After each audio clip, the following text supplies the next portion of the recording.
시간 다 함께 자리에서 일어나셔서 하나님 아버지 앞에 나아가시겠습니다.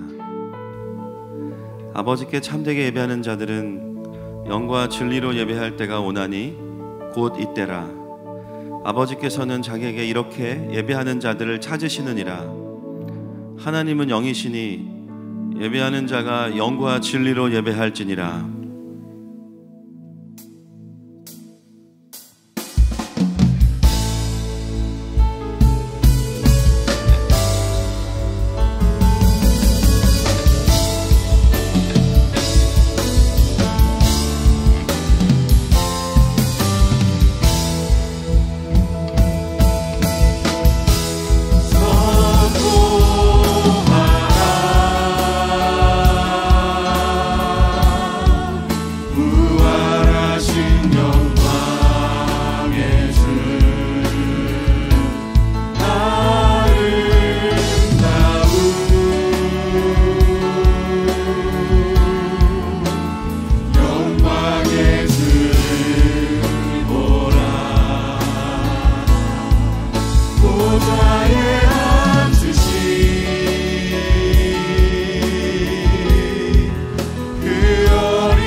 사도신경으로 우리의 신앙을 고백하겠습니다.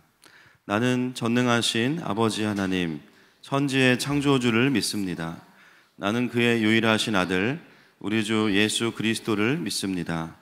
그는 성령으로 잉태되어 동정녀 마리아에게서 나시고 본디오 빌라도에게 고난을 받아 십자가에 못 박혀 죽으시고 장사된 지 사흘 만에 죽은 자 가운데서 다시 살아나셨으며 하늘에 오르시어 전능하신 아버지 하나님 우편에 앉아 계시다가 거기로부터 살아있는 자와 죽은 자를 심판하러 오십니다. 나는 성령을 믿으며 거룩한 공교회와 성도의 교제와 죄를 용서받는 것과 몸의 부활과 영생을 믿습니다. 아멘. 자리에 앉으시겠습니다.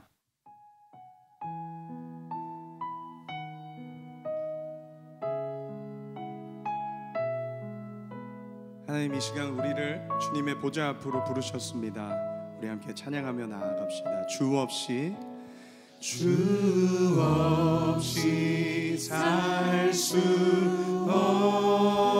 없네. 죄인의 구주여, 그 귀한 보배 피로 날 구속하소서.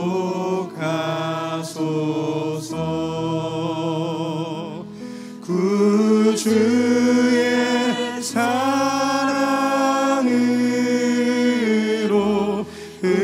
흘리신 보혈이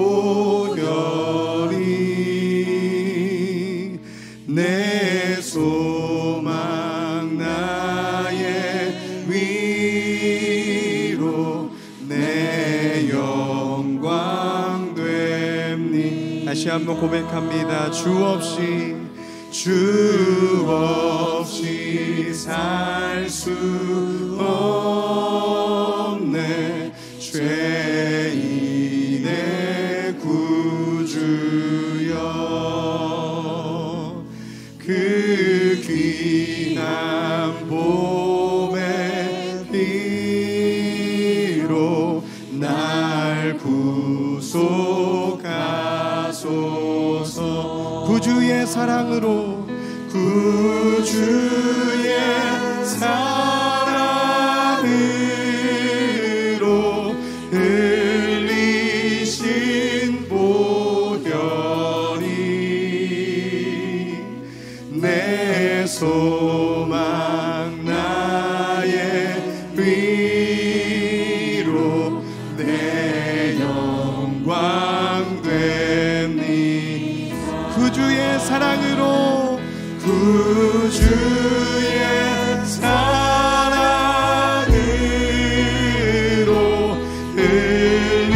흘리신 보혈이 내 소망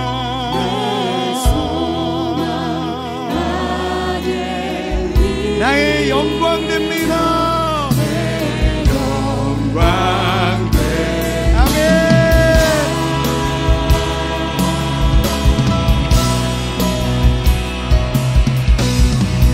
우리를 구속하신 예수님께 우리 영광의 박수 올려드립시다. 할렐루야. 예. 할렐루야. 주님, 이것이 우리의 고백입니다. 찬양합시다. 주 없이 살 수 없네. 죄인의 구주여 그 귀한 몸의 피로 날 구속하소서. 구주의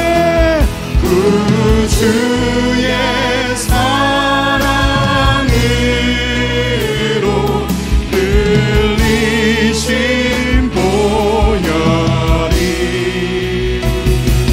내 소망 나의 위로 내 영광 됨. 다시 한번 주 없이 살 수 없네.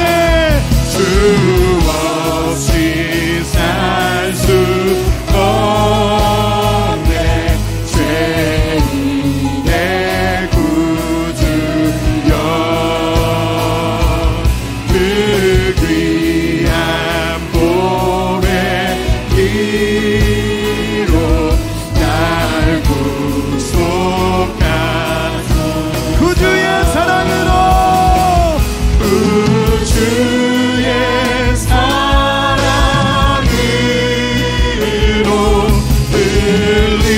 흘리신 보혈이 내 소망 나의 위로 내 영광 되니 구주의 사랑으로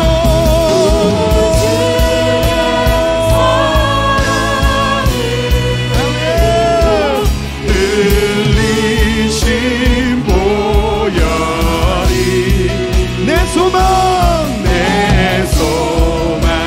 나의 위로 내 영광 됩니다. 내 소망 나의 위로 내 소망 나의 위로 내 영광 돼. 내 소망 나의 위로 내 영광 됩니다.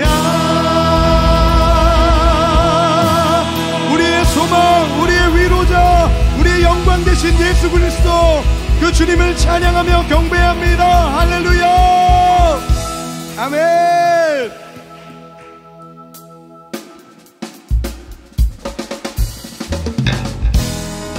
우리 박수치며 찬양합니다.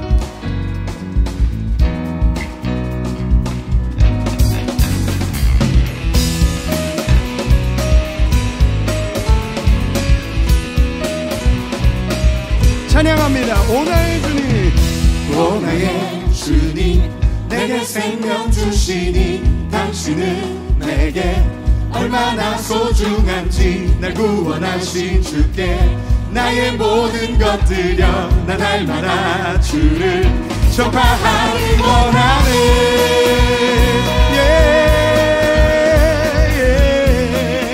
우리 다시 한번 고백하겠습니다. 오 나의 주님, 오 나의 주님, 내게 생명 주시니 당신은 내게 얼마나 소중한지 날 구원하신 주께 나의 모든 것 드려 나 날마다 주를 전파하니 날마다 주 위에 살리 날마다 주 따라가리라 날마다 주 함께 걸으리. 우리 다시 한번 고백합니다. 날마다 주 위에 살리 날마다 주 따라가리라 날마다 주 함께 걸으리.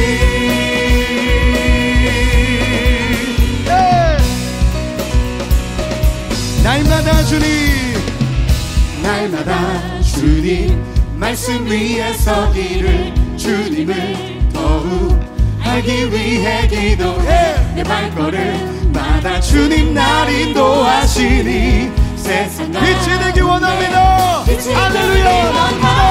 날마다 주 위에 살리 날마다 주 따라가리라 날마다 주 함께 걸으리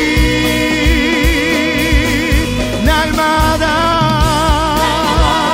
주 위에 살리 날마다 주 따라가리라 날마다 주 함께 걸으리.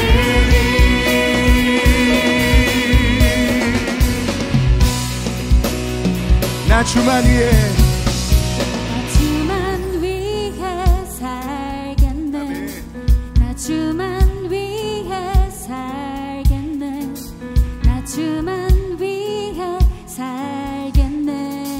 아멘. 우리의 고백으로 함께 올려드립니다. 나 주만 위해 살겠네. 나 주만 위해 살겠네. 나 주만 위해 살겠네. 나 주만 위해 살겠네. 아멘이십니까? 우리 함께 찬양합시다. 나 주만 위해 살겠네. 나 주만 위해 살겠네. 주만 위해 살겠네. 나 주만 위해 살겠네. 나 주만 위해 살겠네.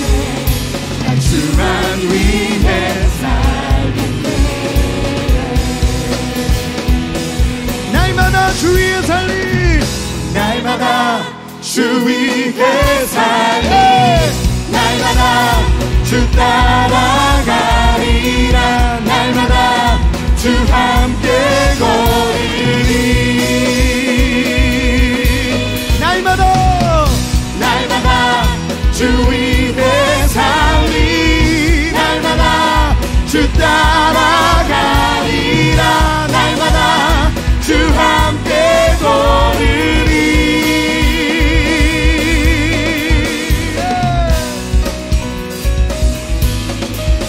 주님이 우리 영원토록 함께 하십니다. 한 걸음 한 걸음 한 걸음 한 걸음 주 예수와 날마다 날마다 날마다 우리는 걷게 한 걸음 한 걸음 한 걸음 주 예수와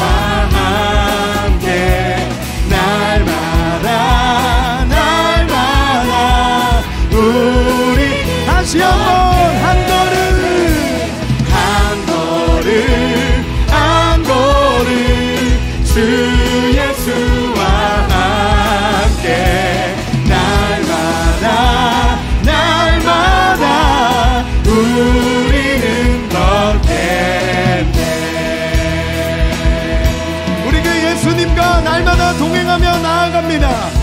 같이 길 가는 것, 주와 같이 길 가는 것 즐거운 일 아닌가. 우리 주님 걸어가신 발자취를 밟겠네. 할렐루야. 주와 같이 길 가는 것, 주와 같이 길 가는 것 즐거운 일 아닌가. 우리 주님 걸어가신 발자취를 날마다 주님 따라가리. 한 걸음씩 또 한 걸음씩 주님 나와 영원히 함께 하시니 기쁨으로 날마다 주님 따라가리. 한 걸음씩 또 한 걸음씩 주님 나와 영원히 함께 하시니 기쁨으로 걸어가리.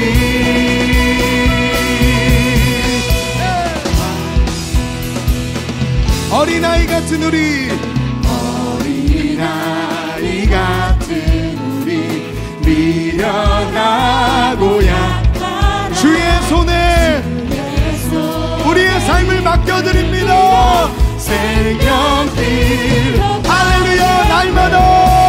날마다 주님 따라가리. 한 걸음씩 또 한 걸음씩 주님 나와 영원히 함께 하시니 기쁨으로 걸어가. 날마다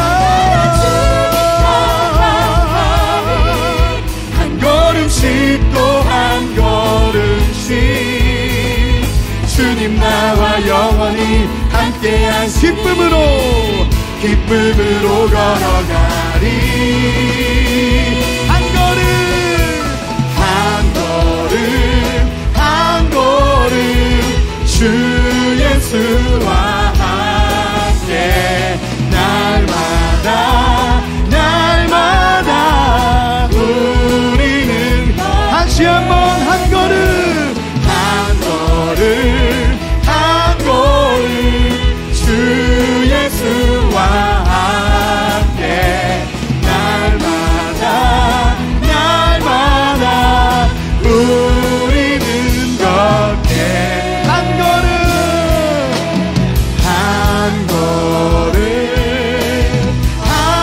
걸음 주 예수와 함께 날마다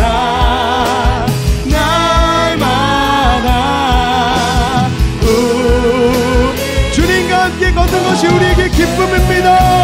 한 걸음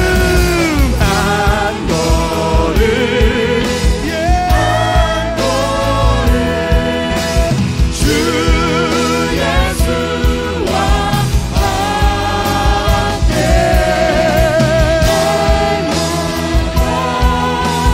날마다 우리는 걷게.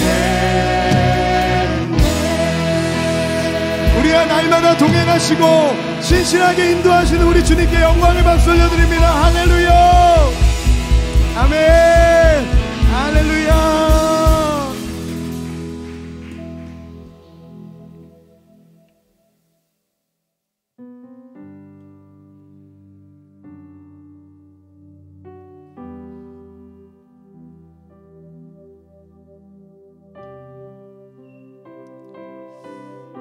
우리 그 좋으신 하나님 아버지의 품으로 나아가기를 원합니다.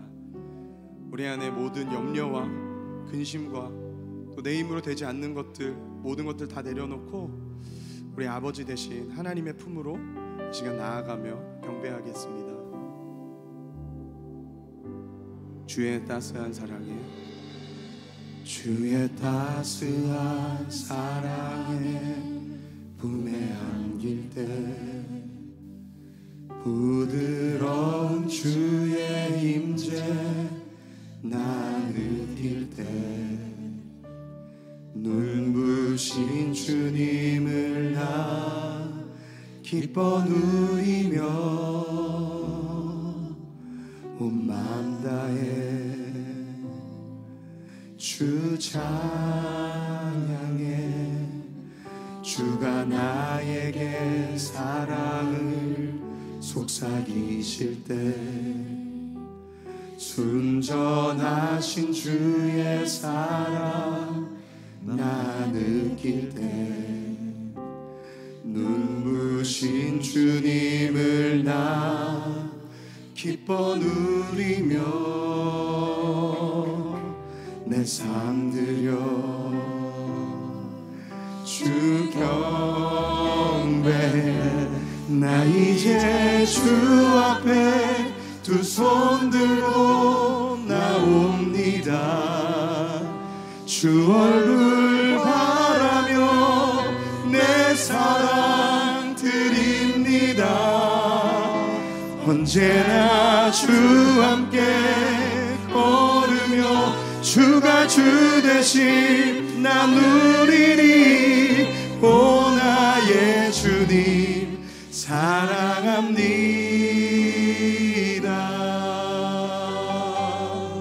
주의 따스한 사랑에 주의 따스한 사랑에 품에 안길 때 부드러운 주의 임재 나 느낄 때 눈부신 주님을 나 기뻐 누리며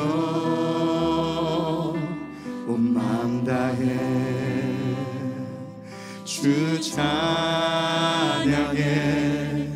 주가 나에게 사랑을 속삭이실 때 순전하신 주의 사랑 나 느낄 때 눈부신 주님을 나 기뻐 누리며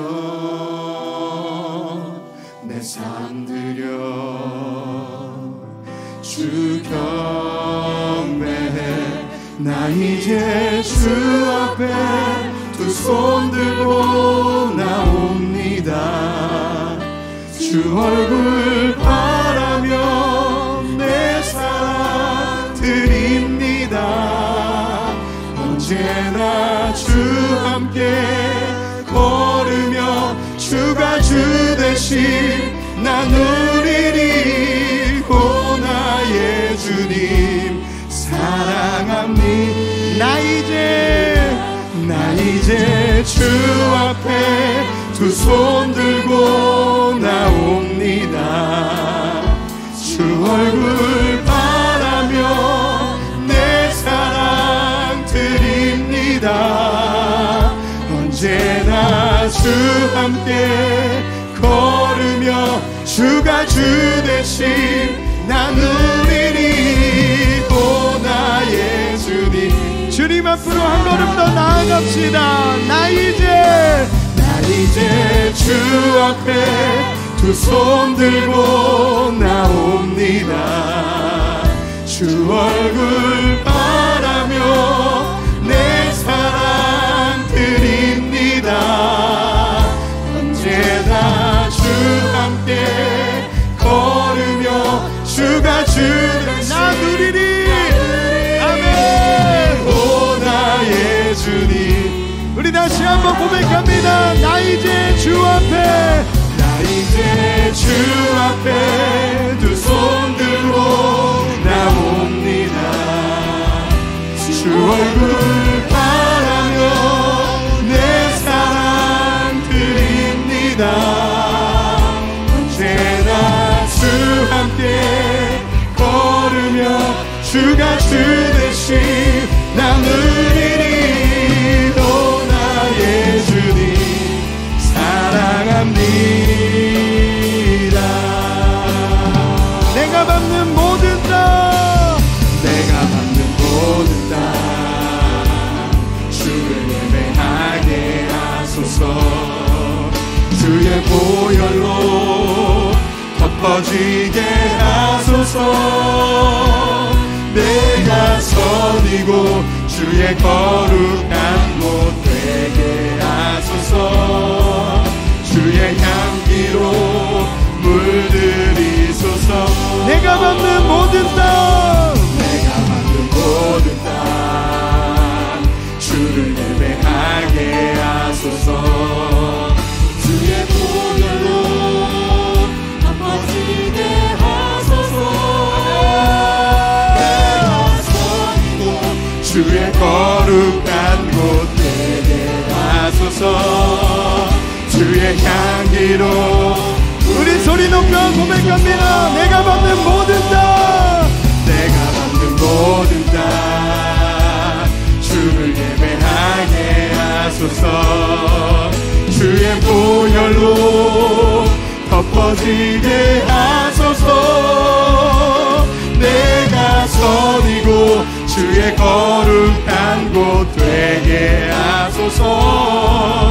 주의 향기로 우리의 삶을 주님께 올려드리며 내가 받는 모든 땅, 할렐루야. 주를 예배하게 하소서. 주의 보혈로 덮어지게 하소서.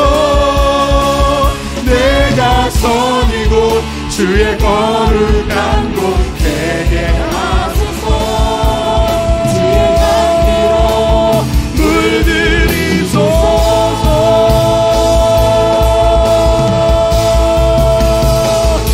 우리 이 시간 주님 앞에 나아갑니다. 하나님, 우리의 삶을 드려 주님 앞에 나아갑니다. 하나님, 우리를 구원하신 주님의 은혜 앞에 우리의 삶을 감사함으로 드리며 나아가는 주님 마음에 합한 자들로 우리를 세워주시옵소서. 우리 주여 외치고 기도합니다. 주여,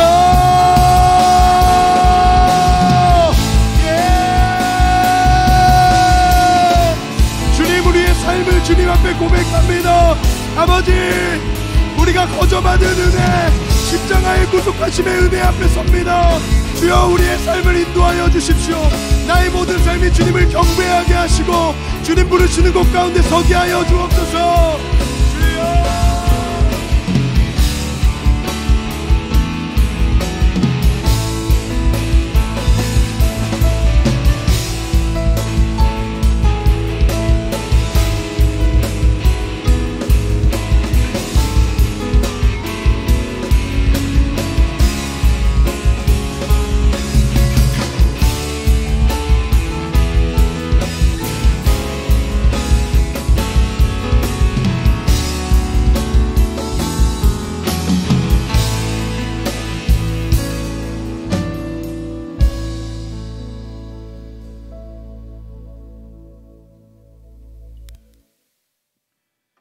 세상 만물을 창조하신 우리 아버지, 그 이름이 세상에 빛나고 영화롭게 되기를 원합니다.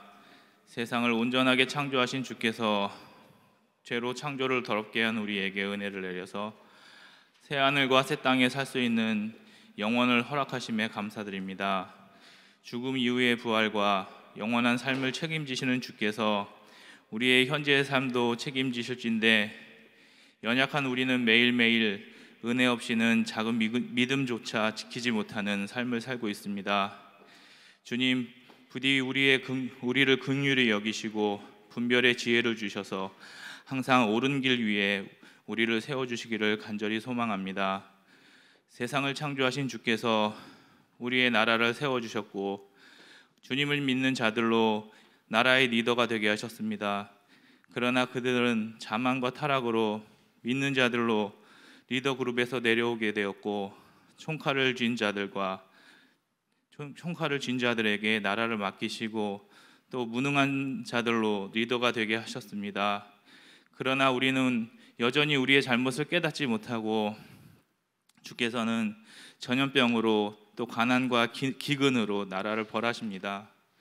건국이 되고 나라의 국가관을 세우는 그때에 바로 세워지지 못한 이 나라는 국가의 슬로건을 홍익인간이라고 했습니다. 그리고 하나님의 은혜를 잊어버리고 귀신을 섬기던 민족성을 찾고자 그 하나의 민족의 얼을 찾고자 단군이라는 우상을 섬기는 나라로 만들었습니다. 광복은 있으나 건국은 없고 개천절은 있으나 독립기념일이 없는 나라, 하나님이 인도하심이 국가관이 되지 못하고 당군을 모시는 교주로 하여금 국가관을 만든 이 음란하고 멍청한 백성을 용서하시옵소서. 마땅히 고통당하여 하고 1000만 번 죽어도 시원치 않은 이 나라의 백성들이지만 하나님께서 세우신 나라이시니 하나님께서 원하는 방법으로 재건하실 것을 믿습니다. 주님, 대홍숙 때 세상을 멸하시는 그 순간에서도 하나님의 눈을 바라보는 노아로 세상에 희망을 주셨고, 바벨탑으로 문란해진 세상에서도 아브라함으로 믿음의 희망을 주셨습니다. 또 세상 권력의 한복판인 노아가 강성해질 때 세상을 구원하신 메시아로 오셨습니다. 이제 이 소망 없는 나라이지만 하나님의 눈을 바라보는 이들을 찾으시고 그들로 새로운 나라를 준비하게 하시옵소서. 목사로 하나님의 말씀을 옳게 풀어내게 하시고 아비들로 자녀들에게 자리를 내어주는 참 어른이 되게 하시고 자녀들로 세상이 감당할 수 없는 하나님의 나라의 리더가 되어 예수님께서 새하늘과 새 땅을 완성하신 것처럼 새로운 대한민국을 재건하게 하시옵소서. 이제 새로운 나라의 리더를 선출하기 위해서 온 나라가 시끄럽고 서로 자기가 나라를 구원할 메시아인 것처럼 떠들 것입니다. 그러나 우리는 깨닫습니다.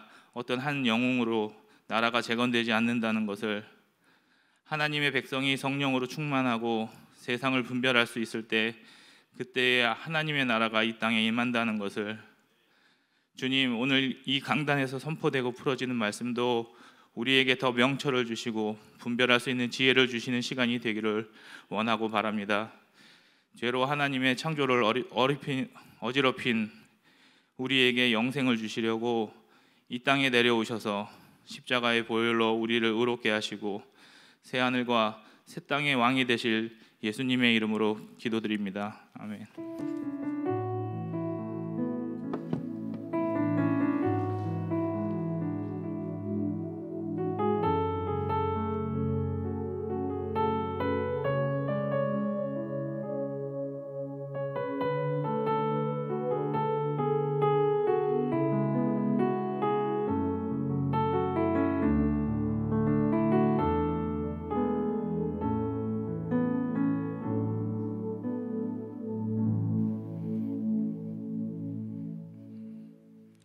하나님 말씀 요한복음 1장 14절부터 18절까지 말씀 보시겠습니다.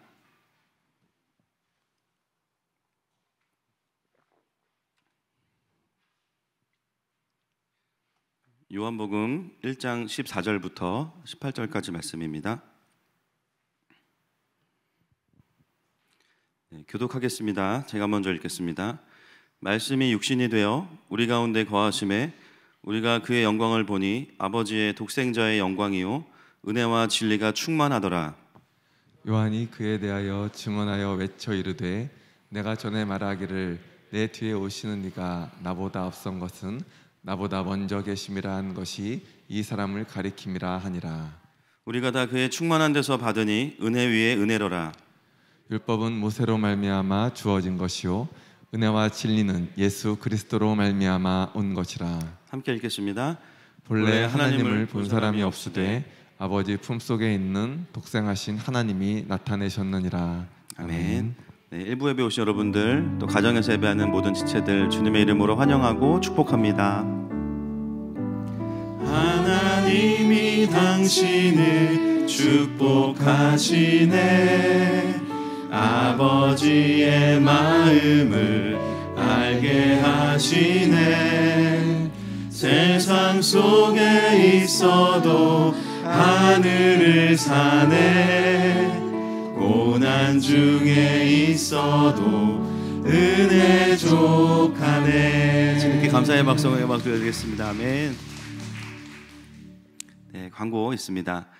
예, 북한 어린아이들 신발 보내기 특별 헌금이 오늘 마감입니다. 그래서 지난주에 선교사님이 물어보시더라고요. 저희 아이들이 판 카드가 뭐냐. 예, 예배를 드리시다가 자세히 설명을 드렸습니다. 예, 감동받으신 것 같습니다. 여러분, 오늘까지 마감이기 때문에 아직 못하신 분들은 또 같이 함께 동참해 주시면 감사하겠습니다. 예, 유년부가 이제 남았는데요. 1, 2, 3학년 아이들 어제 2주 동안 또 우리 유스 수련회가 교회에서 너무나 은혜롭게 참 진행이 되었습니다. 우리 아이들이 울면서 또 가정을 위해 기도하는 모습을 보면 참 은혜가 됩니다. 예, 이제 남은 또 1, 2, 3학년 아이들에게도 또 큰 은혜 주실 줄 믿습니다. 예, 주제는 믿음의 용사여 세상을 구하라. 예, 그리고 청년부도 있네요. 10월 11일 예, 어제 결정이 됐고요. 예, 멘토가 되어줘라는 주제로 또 하루 원데이 수련회를 하게 됩니다. 많은 관심과 기도 부탁드리겠습니다. 네, 세례 안내입니다. 10월 7일 추수감사주일 때 유아 세례와 입교 또 세례가 있습니다. 교회를 다니시고 세례를 받지 않으시는 분들 중에 6개월 이상 되셨고요. 저희 교회는 헤븐빌더 1단계를 수료하시면 세례 자격이 됩니다. 그래서 임바울 전도사님께 신청해 주시면 되겠습니다. 네, 오늘 말씀의 제목 같이 읽어볼까요? 시작. 영접한 백성의 영광 3. 은혜 위에 살아가는 자. 기도하겠습니다. 하나님, 오늘도 우리가 성령 충만한 하나님의 백성이 되길 원합니다. 그러기 위해서 오늘 들어야 될 메시지, 오늘 주님께서 우리에게 행하시고자 하는 그 마음을 부어주시고, 하나님, 우리가 교회는 다니나 주님의 마음을 모르는 자들이 아니라 주님의 마음을 알고 그 삶을 살아가는 저희 모두가 될 수 있도록 말씀으로 축복하여 주시옵소서. 예수님의 이름으로 기도합니다. 아멘. 오늘은 요한복음 11번째 시간이고요. 하나님의 그 영광을 아는 자녀, 영접한 백성의 영광 세 번째 시간입니다. 요한복음은 여러분들 아시겠지만 다른 복음서와는 좀 다르죠. 특히나 저희가 오늘까지 보고 있는 이 18절까지의 말씀은 우리가 이제 흔히 이제 설교학에서 뭐라 그러냐면 내러티브라고 하는데요. 이야기체랑은 다릅니다. 다른 복음서들은 전체가 다 내러티브예요. 거의 다. 그러나 요한복음은 18절까지는 굉장히 어떻게 보면 신학적이고 또 미리 이미 하나님을 안다고 하는 백성들 안에 머리로는 알지만 누려지지 않는 그 선입견들이 있거든요. 그것들을 제거하는 부분이 바로 1절부터 18절까지의 내용입니다. 그래서 제가 평상시에 하는 강해와는 조금 다른 게 뭐냐면 1절부터 18절까지가 어떻게 보면 굉장히 신학적인 주제들이 있다 보니까 조금은 이제 내러티브식 설교보다는 주제식 설교를 하고 있습니다. 핵심은 뭐냐? 사도 요한은 영접한 자녀들에게 하늘의 영광을 경험하고 내려오신 예수님, 바로 그 독생하신 예수 그리스도를 통해서 하나님의 자녀가 된 우리들의 모습이 어떠해야 되는지를 다시 한번 그림을 그려주고 있는 것이죠. 그래서 저희도 이 요한복음 서론을 함께 이제 읽어가면서 실제로는 내가 머리는 알고 있었고 또 과거엔 누렸지만 지금 누리지 못하는 그 신앙의 선입견들을 함께 지워가고 또 오늘의 이야기들로 다시 경험해 가고 있는 과정이 바로 오늘까지의 여정입니다. 그래서 예수님이 이 땅에 오셨을 때 어떤 모습에 있다가 오셨냐면 아버지의 품에 계시다가 이 땅에 오신 거죠. 그래서 그 모습은 어떤 모습이냐? 14절에 보니까 은혜와 진리가 충만하더라. 이 두 가지를 이야기하고 있어요. 그래서 오늘 설교의 제목은 은혜와 진리의 충만함 위에 서는 자인데 제가 제목을 일찍 주는 바람에 진리가 빠졌습니다. 요한은 공부한 예수님이라기보다는 물론 잘 정리했지만 사실 요한이 기록한 예수님은 어떤 예수님이에요? 그렇죠. 체험한 예수님, 경험한 예수님입니다. 그래서 요한이 쓰는 그 동사들을 보면 지각 동사가 되게 많고요. 우리가 만졌다, 보았다, 뭐 경험했다 이런 동사들을 아주 생생하게 많이 사용하고 있죠. 근데 그 요한이 오늘 예수님을 소개하면서 은혜와 진리가 충만하셨다라고 두 가지의 포인트를 우리에게 이야기하고 있습니다. 여기서 이제 우리의 궁금함이 생기는 거죠. 하늘 아버지의 영광을 가진 독생자의 영광은 여러 가지가 있을 텐데 왜 이 두 가지를 우리에게 소개하고 있을까? 사실 요한은 이미 우리에게 이 본문을 해석할 수 있는 단서를 줬어요. 14절 말씀 한번 보겠습니다. 시작. 말씀이 육신이 되어 우리 가운데 거하심에 우리가 그의 영광을 보니 아버지의 독생자의 영광이요 은혜와 진리가 충만하더라.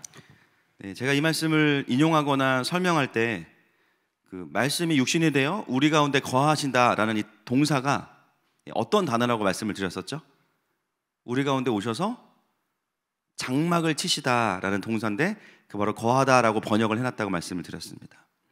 이 장막을 치다라는 단어는 이 요한복음을 1차적으로 읽는 독자인 회심한 기독교 유대인들에게는 당연히 어떤 그림을 떠올리게 만들죠?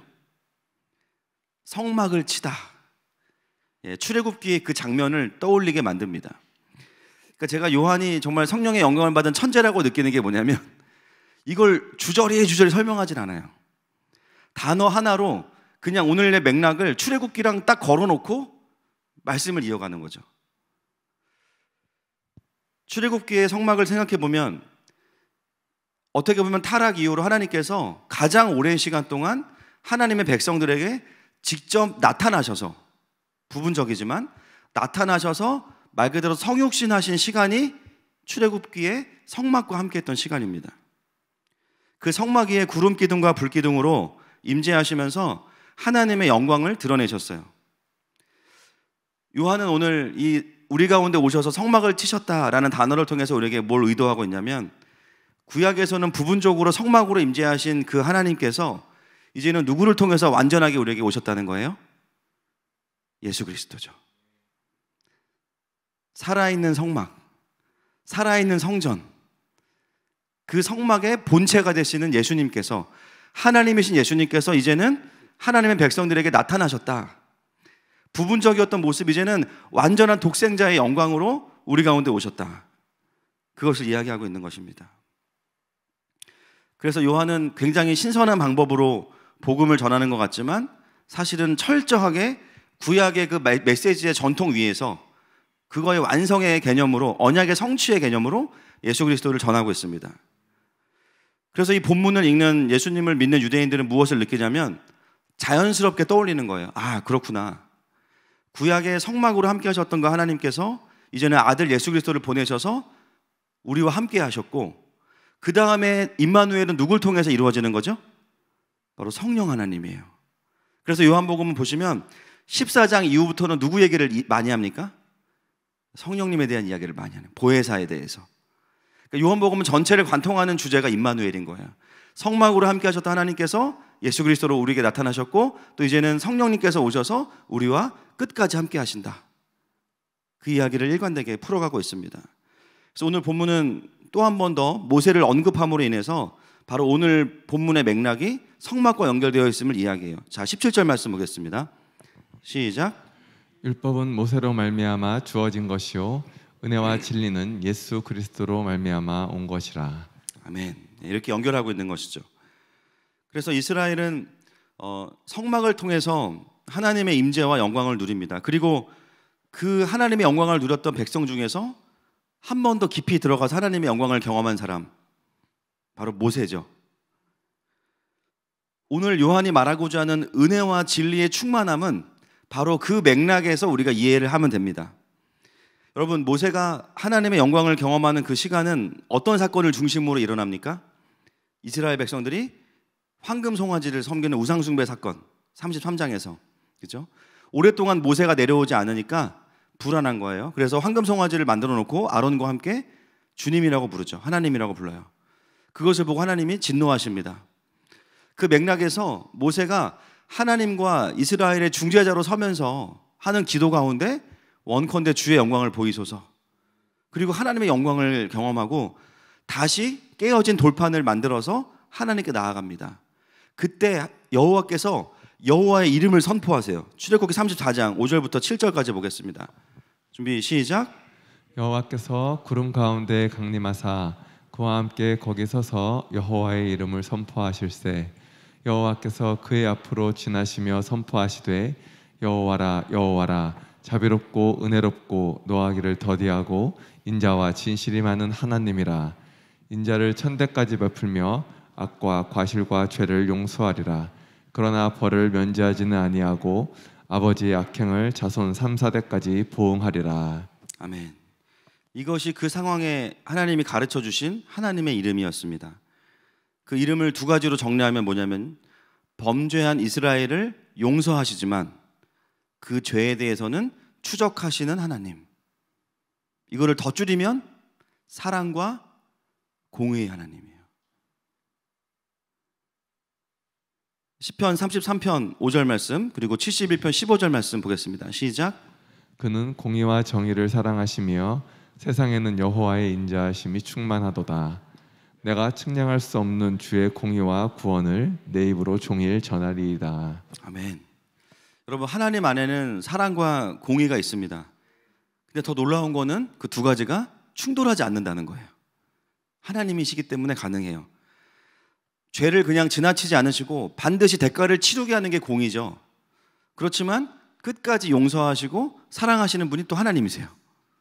그리고 그것이 완벽하게 성취된 곳이 어디입니까? 예수 그리스도의 십자가입니다. 여러분, 우리가 자녀들을 기본적으로 다 사랑합니다. 모든 부모들은. 그러나 잊으면 안 되는 게 있어요.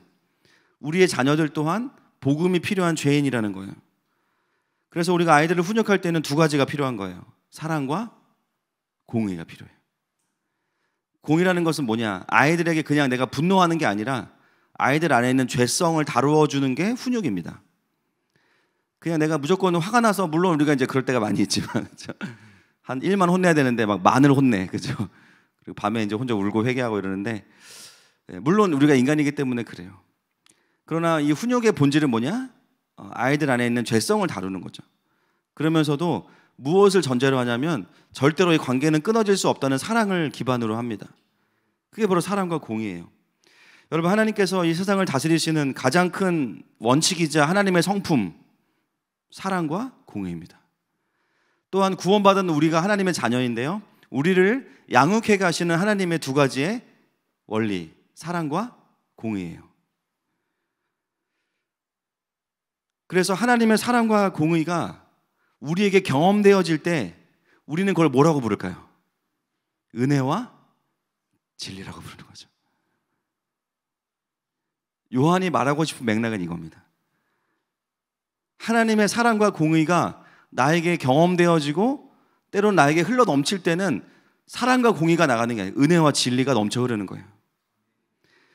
예수님은 독생하신 자녀로서 하나님과의 깊은 친밀함 안에 있었기 때문에 그 하나님의 사랑과 공의가 온전히 성자 하나님이신 예수님 안에도 풀어져 있었습니다. 그랬을 때 그것이 밖으로 흘러넘치면 그걸 우리는 뭐라고 부르냐? 은혜와 진리라고 부르는 거죠.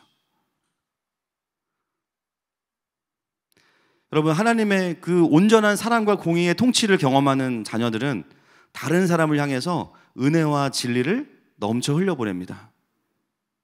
그리고 그 은혜와 진리는요, 다른 영혼들을 리바이벌 시켜요. 할렐루야. 살아나게 하는 거예요. 그래서 오늘 요한은 우리에게 예수님 안에 은혜와 진리가 충만하였다, 원어로 보면 넘쳐 흘렀다, 이렇게 이야기하고 있는 거죠. 여러분, 우리도 영접한 백성이고 자녀입니다. 그렇다면 이 본문은 우리에게 아주 건강한 도전을 주고 있어요. 우리의 존재 안에도 그분으로부터 사랑과 공의가 경험되어질 때 은혜와 진리가 넘쳐 흐를 수 있다라고 말씀하고 있습니다. 그래서 우리는 먼저는 은혜가 충만한 자녀는 어떤 자인지를 좀 정리를 하겠습니다. 에베소서 1장 7절 그리고 2장 8절 말씀 보겠습니다. 시작. 우리는 그리스도 안에서 그의 은혜의 풍성함을 따라 그의 피로 말미암아 속량 곧 죄사함을 받았느니라.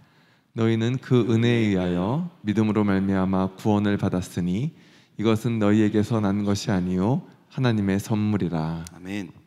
여러분, 우리가 은혜 받았다라고 표현할 때는 여러 가지 의미가 있지만 그거의 가장 본질은 무엇입니까? 죄사함과 구원이죠. 죄사함과 구원.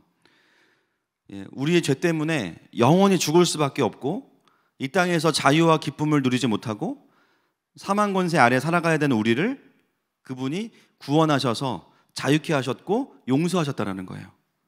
근데 그것이 우리에게 은혜인 이유는 선물로 주어졌기 때문입니다. 내가 돈을 많이 번다고 해서 선행을 많이 한다고 해서 얻을 수 있는 것이 아니라는 거예요. 그래서 우리가 뭐라고 불러요? 값싼 은혜가 아니라 값으로 측정할 수 없는 은혜, 말로 다 표현할 수 없는 은혜. 그렇죠? 하늘을 두루마리 삼고 바다를 먹물 삼아도 표현할 수 없고 다 기록할 수 없는 하나님의 사랑. 그래서 은혜라고 하는 것이죠. 여러분, 그 예수님의 은혜의 사역이 이 땅에서 어떤 사역으로 드러났냐면 만나는 사람들마다 그들의 죄를 사해 주십니다. 마태복음 9장에 보면 예수님께서 말씀을 전하시는데 갑자기 천정이 뚫려요. 여러분, 그 당시 천정은 이런 천정이 아니기 때문에 지프로 다 덮여져 있는 거라 굉장히 먼지가 많이 납니다. 그 말은 뭐냐면 갑자기 내려온 게 아니라는 거예요. 예수님 설교하시다가 먼지 다 뒤집어 쓰시고 막 바다 위에 있는 거미줄 다 뒤집어 쓰셨는데 갑자기 침상이 하나 내려와요. 거기에는 중풍병자가 있습니다. 알고 보니까 예수님께 데려가려는 친구들의 그 열정에 의해서 온 친구예요. 근데 그 중풍병자에게 예수님 뭐라고 말씀하세요? 9장 2절 말씀 마태복음 보겠습니다. 시작. 침상에 누운 중풍병자를 사람들이 데리고 오거늘 예수께서 그들의 믿음을 보시고 중풍병자에게 이르시되 작은 자야 안심하라 내 죄사함을 받았느니라. 아멘. 너의 죄사함을 받았느니라 이렇게 말씀하시죠. 그리고 나서 일어나 내 침상을 가지고 집으로 가라 이렇게 하면서 그를 고쳐주십니다. 예수님의 사역의 가장 본질은 뭐냐? 죄의 문제를 해결하시는 거예요. 근데 그건 우리가 할 수 있는 게 아니라 예수님이 사해 주셔야만 가능한 겁니다. 죄의 문제는 다른 것으로는 해결될 수 없는 거예요. 오로지 은혜로만 가능합니다. 그리고 그에 대한 대가 지불은 십자가죠. 그래서 우리가 은혜를 받았다라고 하는 표현의 핵심은 나는 오늘도 전적으로 그분의 용서를 경험했어. 전적으로 오늘도 나는 내 안에 있는 묶임과 죄로부터 자유케 되는 것을 경험했어. 이것이 바로 은혜를 경험한 자들의 고백입니다.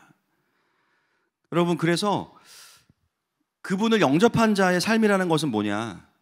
용서받은 자의 삶을 시작하는 거예요. 제대로 은혜 받은 사람은 결국 제대로 용서받은 사람이에요. 그렇다면 그리스도인의 삶은 어디에 기반해야 되는가? 용서받은 자의 삶의 정서에 기반하고 있어야 됩니다. 그래서 우리가 오늘 고민할 것은 우리가 은혜라는 것이 무엇인지는 잘 정리가 되어 있습니다. 모르는 것도 아니에요. 그러나 내 삶의 존재와 삶의 모든 모습들이 그 은혜의 기반 위에서 풀어져 있는지를 함께 점검해야 될 것입니다. 여러분, 진짜 십자가의 은혜와 용서를 경험한 자의 삶은 어떻겠습니까? 용서의 열매가 맺히겠죠. 그렇죠? 우리 민규 목사님 맨날 말씀하셨죠? 콩 심은 데 콩 나고 팥 심은 데 팥 난. 주님이 용서를 심었잖아요, 우리한테. 근데 분노와 원망이 맺히면 뭔가 이상한 거죠. 정죄하는 거 아닙니다. 뭔가 이상하다는 거예요, 그냥. 이게 뭔가 농사가 잘못된 거예요. 그렇지만 우리가 이제 오늘 제가 용서에 대한 메시지를 몇 번 했는데 오늘이 이제 용서의 메시지 그 최종 정리판입니다. 이제 끝판왕인데 오늘이 우리가 많은 경우에 이제 교회를 다니면서 많이 듣는 메시지가 용서하라는 메시지예요. 근데 이제 힘든 건 뭐냐면 용서가 안 됩니다. 그렇죠? 예배 때 했거든요. 분명히 내가 그 사람을 감옥에서 풀어주고 다시는 들어오지 마 하고 보내고 빠이빠이 했는데 집에 가서 며칠 살다 보면 감옥에 들어와 계신 거예요, 그분이. 그죠? 여전히 나는 그분을 혼내고 있고 채찍질하고 있고 밥 안 주고. 분명히 복음은 용서라고 오늘도 얘기했고 난 용서했는데 왜 용서가 안 될까? 오늘 이제 그 부분을 좀 같이 뚫어야 됩니다. 여러분, 우리가 용서를요 해야 된다는 거를 다 합니다. 심지어 내가 나를 용서해야 된다는 것도 알아요. 근데 문제는 뭐냐면 안 돼. 그리고 하려고 그러면 너무 어려워. 뭔가 용서라는 게 당위성만으로 하려고 하면 거의 실패하는 거예요. 또 성공했다고 해도 잘 들여다보면 성공인지 잘 모르겠어. 그 찜찜함이 있죠. 여러분, 세상 사람들이 사용하는 용서라는 단어와 은혜 받은 하나님의 자녀들이 쓰는 용서의 단어는 겉으로 보면 비슷할 수 있지만 그 내면은 완전히 다릅니다. 그 루틴 자체가 달라요. 프로세스가. 그래서 어떤 경우에 우리가 용서를 하고도 용서에 실패하는 경우가 있고요. 용서를 마음 먹지만 용서를 못할 때도 있어요. 먼저는 은혜는 받았는데 용서를 못하는 사람들, 어떤 사람들입니까? 제가 늘 말씀드리는 예화가 있죠. 1만 달란트를 탕감받은 사람이에요. 1만 달란트가 최소 한 20조 정도 됩니다. 20조 계산해 보면. 여러분, 20조면 얼마일까요? 그걸 기억이 어떻게 뭐 경험해 본 적이 없어요. 20조. 네. 근데 그 20조를 탕감받은 사람이 방금 탕감받고 밖에 나갔는데 지나가는 사람을 보니까 누구예요? 나한테 100데나리온 빚진 사람이에요. 100데나리온 얼마냐? 700만 원입니다. 수십조를 탕감받은 지가 방금 5분 전인데 700만 원 나한테 빚진 사람을, 지나간 사람을 붙잡아 놓고선 멱살을 잡는 거예요. 방금 은혜 받았는데 조금 나한테 실수하고 나한테 상처 줬다고 그 사람이 멱살을 붙잡고 감옥에 가두겠다고 이야기하는 거예요. 여러분, 이거를 조직신학적으로 뭐라 그러냐면 하나님 나라의 내로남불이라고 부릅니다. 나는 이해받고, 나는 위로받고, 나는 용서받아야 되는데 다른 사람들은 심판받아야 돼. 우리는 은혜 받았는데 어떻게 용서하지 않는 삶을 살 수도 있을까요? 여러분, 이런 경우 어떻게 되는지 아십니까? 난 용서 받았으니까 뭐 이 정도는 괜찮겠지. 아니에요. 마태복음 18장 이어서 보겠습니다. 28절부터 시작. 그 종이 나가서 자기에게 100데나리온 빚진 동료 한 사람을 만나 붙들어 목을 잡고 이르되 빚을 갚으라 하매 그 동료가 엎드려 간구하여 이르되 나에게 참아주소서 갚으리이다 하되 허락하지 아니하고 이에 가서 그가 빚을 갚도록 옥에 가두거늘 그 동료들이 그것을 보고 몹시 딱하게 여겨 주인에게 가서 그 일을 다 알리니 이에 주인이 그를 불러다가 말하되 악한 종아 내가 빌기에 내가 내 빚을 전부 탕감하여 주었거늘 내가 너를 불쌍히 여김과 같이 너도 내 동료를 불쌍히 여김이 마땅하지 아니하냐 하고 주인이 노하여 그 빚을 다 갚도록 그를 옥졸들에게 넘기니라. 너희가 각각 마음으로부터 형제를 용서하지 아니하면 나의 하늘 아버지께서도 너희에게 이와 같이 하시리라. 성경을 우리는 끝까지 봐야 되죠. 우리는 탕감받은 게 너무 감사해서 용서하지 않는 삶을 사는 거에 대해서는 많이 직면을 안 하는데 결국 이 삶을 살지 않으면 어떻게 되냐. 오늘 이 비유만 본다면 은혜를 까먹어요. 다시 옥에 갇힙니다. 빚을 갚는 삶을 또 살아야 되는 거예요. 내가 주님을 만났고 은혜를 받은 것 같은데 그 용서받은 자의 기반 위에 살지 않으면 우리는 결론적으로 다시 원수들에게 넘겨져서 묶이는 삶을 살게 된다는 거예요. 그러니까 어떻게 되냐? 나 은혜 받는데 관계에서는 사실 안 좋아. 그러면 계속 내가 묶여 있는 거예요. 성령 충만할 수 없겠죠. 예수님의 은혜를 경험한 것도 맞지만 우리의 마음이 원망과 복수로 채워져 있다면 이미 우리는 묶여 있는 거예요. 그렇다는 것은 어떤 이유에서 내가 은혜 받은 자의 기반 위에서 내 삶을 풀어가고 있지 않다는 강력한 증거입니다. 두 번째, 결단을 하고 용서를 했어요. 그럼 된 거 아닙니까? 아닙니다. 왜냐? 물론 안 한 것보다는 잘한 것일 수도 있지만 들어보시면 아닐 거예요. 용서를 하는데 마치 내가 적선하듯이 용서하는 경우를 말합니다. 네가 하등 이쁘지도 않고 하등 뭐 없어. 그렇지만 주님 말씀하시니까 내가 용서는 해줄게. 이 용서는 성경이 말하고 있는 용서와는 조금 달라요. 그 용서를 내가 베푼다는 개념은 성경이 말하는 용서가 아니에요. 우리는 그렇게 누군가를 적선하듯이 용서해 놓고 어떻게 하냐면 그 용서마저도 나의 의로 가져갑니다. 그래야 보상이 되니까. 네가 여전히 싸가지 없고 여전히 나에게 용서를 구할 마음이 없고 변할 마음이 없어? 그래, 괜찮아. 그렇지만 내가 너 용서할게. 근데 이 용서가 나에게는 훈장이야. 또 내가 그런 애를 용서했다. 마음속에 훈장을 탁 걸어놔요. 그러나 그 용서가 세상 속에서는요 굉장히 훌륭한 겁니다.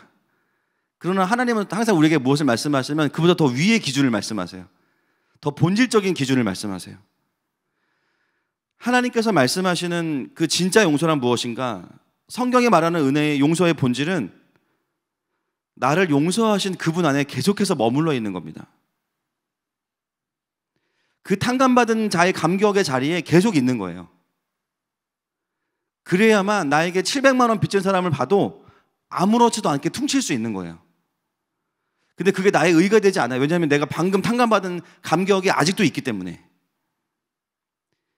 이 퉁치는 행위를 사람들은 용서라고 부르지만 우리는 용서라고 하지 않습니다. 사실은 그냥 은혜 받은 자의 삶의 모습인 거예요.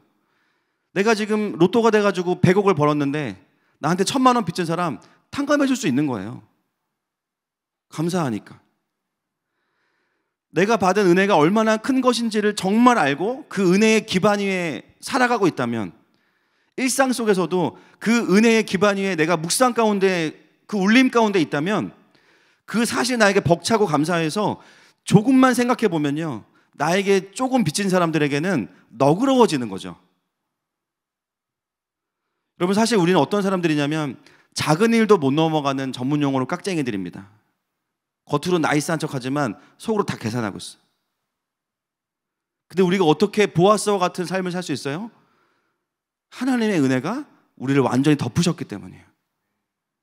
심지어 내가 아무것도 안 했는데 나에게 너무나 큰 선물을 주셨기 때문에, 그 선물을 받은 자로서 내가 누군가에게 이제는 그렇게 살 수가 없는 거예요. 그래서 조금도 본전 생각하지 않고 아쉬워하지 않고 탕감하는 삶을 살아가는 거죠. 여러분, 우리가 용서를 하려고 할 때 자꾸 결단을 합니다. 마음을 먹어요. 큰 마음 먹고 내가 용서해야겠다. 근데 이미 큰 마음 먹었다는 건 뭐냐면 이미 억울하다는 얘기예요. 아, 열받. 죽이고 싶은데 내가 진짜 내가 참다. 내가 진짜 그냥 참는다. 이미 억울해. 내가 왜 먼저 용서를 구해야 돼? 저 인간한테. 저 사람은 내 용서를 받아들일 준비가 안 됐어. 근데 이 마음도 결국은 따지고 들어가 보면 뭡니까? 내 의예요. 나에게 준 상처에 대한 합당한 대가를 지불하게 해야만 내가 이 사람에게 마음을 풀 수 있다는 거예요. 은혜의 원리와는 반대되는 거잖아요. 그래서 아이러니하게도 우리는 누군가를 용서하려는 순간 용서에 실패할 가능성이 상당히 커집니다. 그럼 어떻게 용서의 열매를 맺을 수 있는가? 말씀드렸잖아요. 내가 하나님께 용서받고 있는 그 자리에 있으면 된다는 거예요. 거기서 나오지 마세요. 그냥 탕감받은 서류를 보고 계속 계셔야 되는 거예요. 와, 대박이다 진짜. 어떻게 내가 이렇게 용서받았지? 와. 그냥 거기 계속 있어야 돼요. 나오지 마세요. 나오면서 우리는 모드를 바꿔서 하나님의 은혜에 기반해서 내 의의 기반으로 자연스럽게 트랜스포메이션 됩니다. 그러면 용서가 힘들어지고 내가 노력해야 되는 거고, 한다고 하더라도 내 의가 돼버리고, 은혜의 원리와는 다른 기반이 되는 거죠. 여러분, 우리가 정말 본질적인 은혜의 원리로 용서의 열매를 맺기 시작하면 어떤 열매가 맺히냐면요, 다른 사람이 나를 보면서 내 인격에 감탄하지 않아요. 사실은 그 용서의 열매를 맺게 하신 은혜의 주인이신 하나님을 보게 됩니다. 그래서 용서의 결과가 관계 회복만이 아니라 사실은 전도가 될 거예요. 전도. 그 용서를 받는 사람도 은혜를 받으니까. 그래서 용서라는 것은 큰 맘 먹고 하는 게 아닙니다. 따라합시다. 큰 은혜 받고 하는 거다. 큰 은혜 받고 하는 거예요. 이렇게 죄인인 나도 용서를 받았는데 내가 뭐라고 다른 사람을 몰아세우겠는가? 그래서 용서는 강요되어지는 것이 아니에요. 그분의 은혜 위에 있는 사람들의 삶에는 크든 작든 끊임없는 용납의 시간들과 용납의 모습들이 그냥 넘쳐 흐르는 거예요. 그게 은혜가 흐르는 삶이죠. 어떤 관계에서도 잠시 우리가 상처받을 수 있고, 잠시 서운할 수 있고, 잠시 마음이 어려워질 수 있습니다. 그러나 은혜에 기반한 사람들에게는요, 그것들이 그렇게 오래 가지 않아요. 그리고 점점 그 기간이 짧아져. 전에는 데스노트에 올라가면 10년, 20년 갔어요. 어떤 사람은 무기징역, 어떤 사람은 사형. 근데 지금은 다 구류로 끝나. 48시간 안에 다 나가야 돼. 있을 시간이 없어. 왜냐하면 내가 사형수였거든. 내가 사형수였는데 아무것도 안 했는데 그냥 누가 날 대신 죽으셨대. 자유래. 감옥에서 나온 이후로는요, 절대 누려볼 수 없었던 자유와 삶을 만끽하는데 어떻게 내가 나에게 조금 잘못한 사람을 끝까지 추궁하겠어요? 그건 불가능합니다. 어느 순간 그 마음들이, 어려운 마음들이 있다 할지라도 은혜 안에서 계속 있다 보면 이게 눈 녹듯이 그냥 사라지는 거예요. 점점. 그래서 그리스도인들이 하는 용서는 세상 사람들이 하는 용서와는 다른 거죠. 나의 인격에 드러나는 것이 아니라 나를 용서하신 아버지 하나님의 은혜가 드러납니다. 그래서 용서의 결론도 뭐냐? 따라합시다. 경배다. 경배인 거예요. 나에게 은혜 주신 하나님을 같이 경배하는 거예요.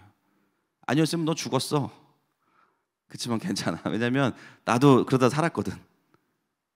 그 하나님 참 좋은 분이야. 그 하나님을 이야기할 수 있는 거죠.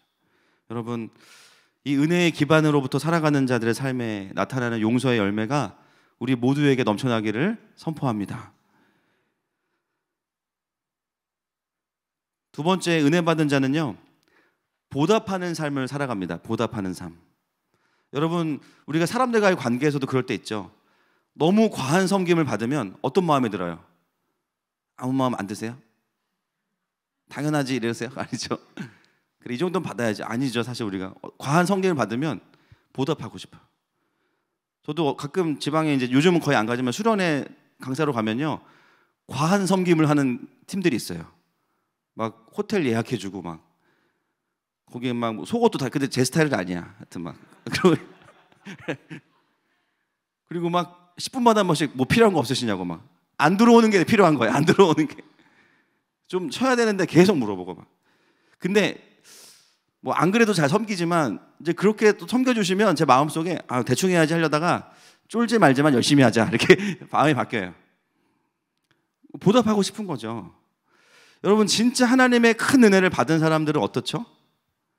그냥 하나님께 보답하고 싶은 거예요. 근데 그게 기브앤테이크의 보답은 아니죠. 왜냐하면 우리가 아무리 애를 쓴다고 한들 그 은혜를 어떻게 갚겠어요? 죽을 사람 살려주시고 지옥 갈 사람 살려주셨는데, 뿐만이 아니라 회복시켜 주셨는데, 그냥 내가 할 수 있는 뭐라도 해드리고 싶은 마음이 가득한 거죠. 뭐 계단에 껌을 띄든 뭘 하든 감사한 거예요. 여러분, 그래서 그리스도인의 삶의 가장 건강한 프로세스는 뭐냐? 헌신하고 수고해서 보상받는 구조가 아닙니다. 이미 은혜 받았기 때문에 보답하는 구조인 거예요. 그러니까는 섬기고 나서도요, 요구할 게 없는 게 그 자체가 기쁨인 거예요. 그냥 이미 충분하니까.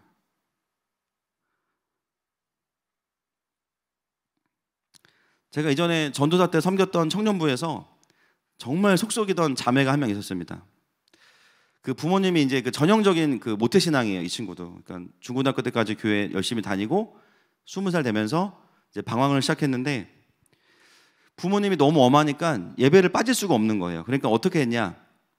부모님이 이제 청년부 예배 들어가나 안 들어가나 확인하는데 그 시간만 버티면 이 친구는 예배를 안 드릴 수 있는 거예요. 그러니까 늘 도망 다니던 친구인데, 하루는 이 친구가 이제 청년부 예배 안 들어가려고 예배 시간 10분 정도부터 이제 항상 숨어요, 어딘가에. 근데 그날은 교육자실 문 뒤에 숨어 있던 거예요. 근데 이제 제가 청년부 전도사잖아요. 제가 이제 설교하러 예배드러 들어가려고 이제 다 챙겨서 올라가는데 문 뒤에 숨어가지고 틈으로 이렇게 보고 있는 거야, 이렇게. 아빠, 엄마 어딨나요? 리더들 어딨나? 막. 그리고 제가 어떻게 했을까요? 같이 가가지고 이렇게 같이 봤어요. 그리고 야, 지금 리더 모임 안 끝났으니까 10분 정도 있어야 된다. 그러니까 아, 그래요? 그래서 정말 교회 안에 그 반항아. 그러니까 교회는 또 안 나오는 건, 지옥 갈 것 같으니까 안 나오는 건 아니지만 교회 안에서 그렇게 속을 새기고 막 계속 이성교제하고 그랬던 친구인데, 이 친구가 이제 수련회 때 하나님 만난 거예요. 또 이 친구는 찬양팀도 아니었거든요.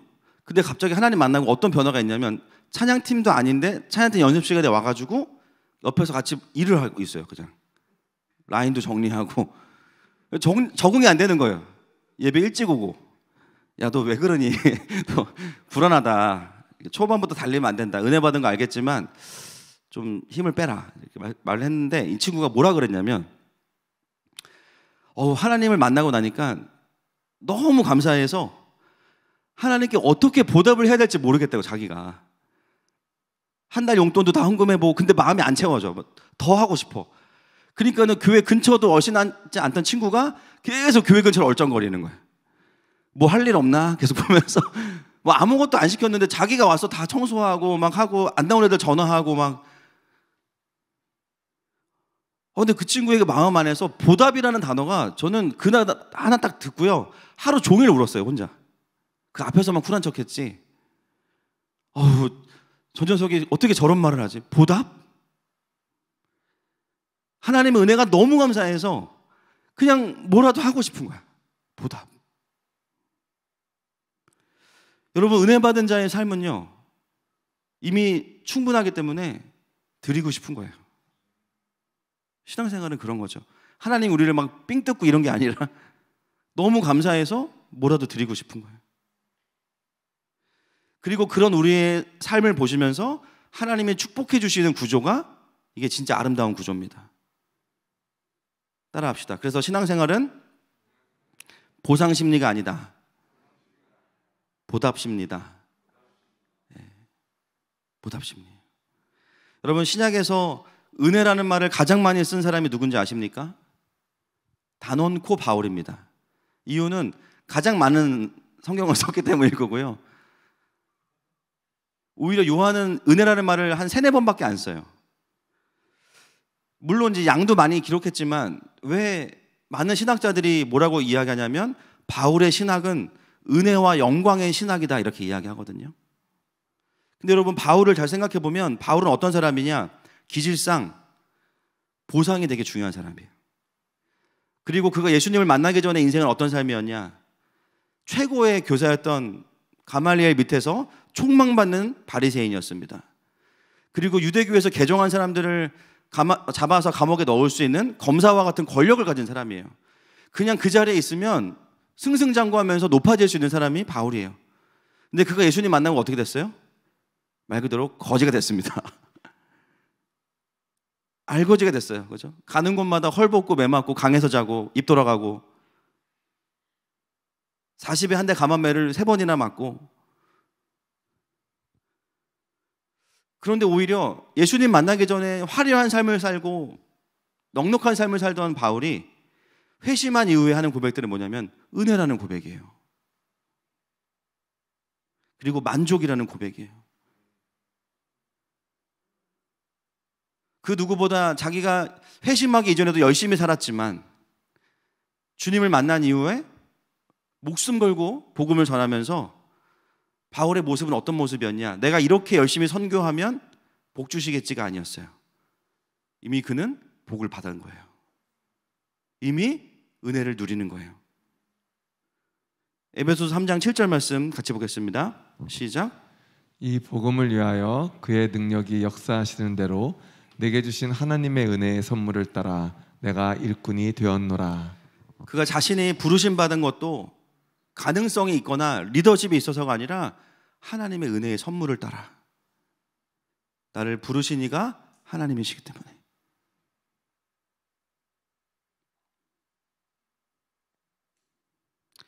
바울은 누구보다 보상과 인정을 바라던 인생이었지만 이미 복음으로 충분한 사람이었습니다.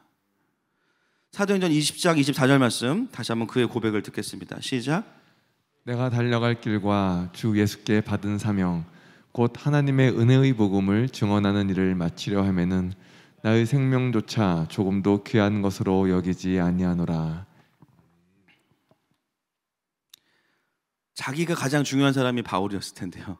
어느새 자기보다 더 중요한 게 생명의 복음을 전하는 거래요. 바울의 고백에는 자주자주 그가 얼마나 그분의 은혜로 만족하고 있는지가 다 드러납니다. 디모데전서 1장 12절 말씀 시작. 나를 능하게 하신 그리스도 예수 우리 주께 내가 감사함은 나를 충성되이 여겨 내게 직분을 맡기심이니. 아멘. 여러분, 바울의 충성을 우리가 얼마나 따라갈 수 있을까요? 저는 바울과 동시대에 살고 있지 않아서 진짜 감사한 사람 중에 한 명이에요. 이런 부담스러운 분이 뭐라 그러냐면 자기가 충성스럽지 않다고 여기는 거예요. 그런데 그런 자신을 하나님은 충성되이 여겨주셨다는 거예요. 이 갭이 무엇을 의미합니까? 내가 여전히 그분에 의해서 은혜 받고 있습니다 라는 말이에요. 바울의 사역은 누구보다 레디컬했지만, 누구보다 헌신적이었지만 무엇을 얻기 위한 사역이 아니라 은혜와 감사가 그를 끌고 가는 엔진이었습니다.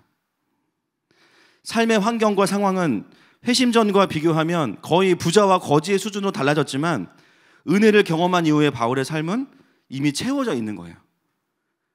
빌립보서 4장 11절 말씀 같이 읽겠습니다. 시작. 내가 궁핍함으로 말하는 것이 아니니라 어떠한 형편에든지 나는 자족하기를 배웠노니. 바울이 말하는 자족은 안빈낙도가 아니라 하나님 때문에 채워져 있는 거죠. 그런 관점에서 바울은 4장 13절에 내게 능력 주시는 자 안에서 내가 모든 것을 할 수 있다. 우리 고3 수험생들이 가장 많이 외우는 말씀. 앞에는 읽어보지 않습니다. 내게 능력 주시는 자 안에서 3번으로 주님이 임하실 것이다. 사실은 전혀 그런 의미가 아니죠. 네, 하나님으로 충분한 삶에 대해서 이야기하는 건데 뭐 믿음대로 될지어다. 아무래도 자신이 바리새인으로 인정받는 삶, 보상받는 삶을 살 때보다 훨씬 더 가난하고 욕먹고 돌맞고 다니는데도요, 바울은 기쁘대요. 약간 좀 정상이 아닌 것 같아요. 그렇죠? 그게 어떻게 가능해요? 은혜 받은 사람은 그게 가능해요. 세상이 신기하게 여기겠죠. 너의 소망의 이유가 뭐냐? 그 근거가 뭐냐? 나를 충성되게 여기시는 내 아버지시다. 그 누구보다 보상을 바라며 살아가는 기질의 사람이 보상이 필요하지 않고 그의 삶은 자신의 온 존재를 다해서 그 하나님께 반응하고 보답하는 게 이 땅에서 내가 해야 되는 유일한 이유다. 직장인이든 목회자든 그 문제가 아니라 내 삶에 남아있는 모든 힘은 다 그분을 향한 사랑의 애정 표현이다. 왜냐하면 이미 그가 받은 은혜와 사랑이 그를 채웠기 때문입니다. 그래서 영접한 자녀의 백성의 영광은 뭐냐? 보답에 미치는 삶이에요. 어떻게 하면 보답할 수 있을까? 어떻게 하면 표현할 수 있을까? 다 표현할 수 없고 다 갚을 수 없지만 그러나 그분께 내가 끊임없이 사랑의 노래를 드리고 싶은 거예요.